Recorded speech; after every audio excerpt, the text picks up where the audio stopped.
ஒவ்வொரு நாளும் ஒரு பொண்ணு பச்சை முட்டை எடுத்து காலையிலேயே குடிக்கிறா. அவள் குடிக்கும்போது அவளை 3 பேர் சுற்றி நின்று பார்த்துட்டு இருக்காங்க. அதில் ஒருத்தன் வாய்ப்பு கிடைக்கும் போது அவள் குடிக்கும்போது சிந்துற சில துளிகளை அப்படியே அவன் நாக்கால நக்கிக்கிறான். அவனோட பேர் டோங்ஜூ. அவன் அந்த ஊரில் இருக்க எல்லாரும் ஒரு முட்டாளாவும் ஒரு கோமாளியாகவும் பார்க்குறாங்க. அங்கே இருக்க சின்ன பசங்க கூட அவன் மேலே கல்லெறிகிறதும் அவனை வம்பிழுக்கிறதும் அவனை மாதிரியே செஞ்சும் பேசியும் காட்டுறாங்க. ஆனால் உண்மை அப்படியே வேறா இருந்துச்சு. அவன் அந்த வட கொரியாவோட ரகசிய தூதுவராக இருந்தான். அவன் ஒவ்வொரு நாள் காலையிலையும் தன்னோட அதிகாரிகள்ட்ட இருந்து ஏதாச்சும் உத்தரவு வருமா அப்படின்னு காத்துட்டு இருக்கான்.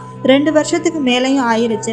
அவன் ஒரு அழகான பொண்ணை லவ் பண்ணுறான். அவகிட்ட கூட தன்னோட உண்மையான அடையாளத்தை காட்டாமல் ஒரு ஜோக்கர் மாதிரியே எல்லாரும் முன்னாடியும் இருக்கான். அவனுக்கு ஒரு நாள் வரும். அன்னைக்கு அவன் ஒரு கோட் சூட்லாம் போட்டுட்டு ஹீரோ மாதிரி எல்லாரும் முன்னாடியும் நடப்பான். அவனோட லவர்கிட்டையும் போய் ப்ரப்போஸ் பண்ணுவான். இப்பெல்லாம் அவன் யோசிச்சுட்டு இருக்கான். ஆனால் இன்னமும் அவன் ஜோக்கர் மாதிரி தான் மற்றவங்க முன்னாடி இருக்கான். இவன் முட்டாள் மாதிரி மற்றவங்க முன்னாடி நடிச்சிட்டு இருந்தாலும் மக்களுக்கு உதவி தேவைப்படுற நேரத்தில் ஒரு ஸ்பைடர்மேன் மாதிரி ரகசியமாக போய் ஹெல்ப் பண்ணிட்டு வருவான். ஆனால் ஒரு முட்டாள் மாதிரி நடிக்கிறது ரொம்பவே கஷ்டம். அவன் தன்னை மற்றவங்க முன்னாடி ஜோக்கர் மாதிரி காட்டிக்கணும்னு சொல்லி ஒவ்வொரு நாள் காலையிலையும் எந்திரிச்சோடனே டாய்லெட் பேப்பரை எடுத்து அவன் மூக்குக்குள்ளே விட்டு சொரிஞ்சுக்கிட்டே இருப்பான். அவன் மூக்குல இருந்து தண்ணி வடிகிற வரைக்கும் அவன் அப்படிதான் சொரிஞ்சிட்டு இருப்பான். அவனுக்கு அப்பதான் அவனோட நடிப்பு முழுசா இருக்க மாதிரி அவனுக்கு தோணுமா.